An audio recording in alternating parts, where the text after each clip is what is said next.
Kiambotekeno, Nkangwangola, Kiambotekeno Bayaya, Kiambotekeno Batata, Kiambotekeno Zimpangi Zame, Kiambotekeno Zinkundi Zame. Boa tarde, meus irmãos. Boa tarde, minhas irmãs. Boa tarde, a mamãe, papais, amigos e amigas.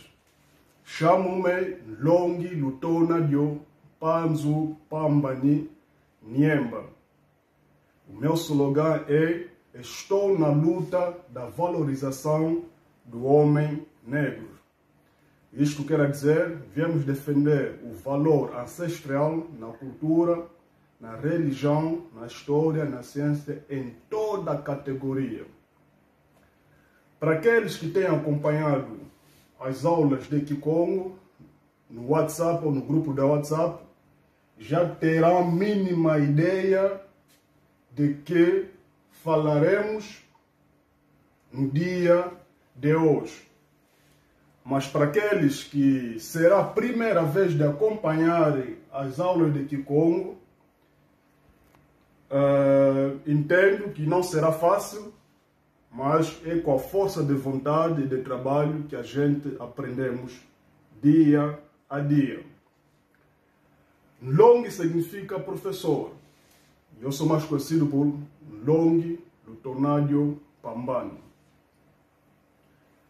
Conforme a gente vê aqui no quadro, temos Longoka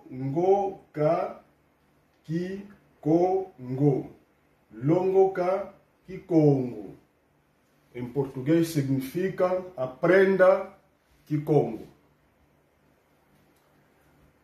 Na aprendizagem da língua Kikongo, vamos nos focalizar no vocabulário. E hoje temos algumas palavras. Repito mais outra vez, para aqueles que têm acompanhado as aulas de Kikongo no grupo do WhatsApp Longoka Kikongo, esse vocabulário já não é bicho de 7 cabeças. Então, a intenção desta aula no YouTube é facilitar as pessoas saberem como pronunciar algumas palavras ou como falar o Kikongo. E antes de eu começar, quero dizer às pessoas que tirem na vossa mente aquela história que o branco trouxe, dizendo que as línguas africanas são línguas pobres. Não, é mentira. É aqui onde vamos apanhar os gatunos, que vieram com uma história falsa. Isso ficou na memória de muitos africanos. E a língua Kikongo não é uma língua pobre, é uma língua rica, mas bastantemente rica. Para não perdermos o tempo, vamos logo ao assunto. Vocabulário. Nós temos aqui, primeira palavra, mama.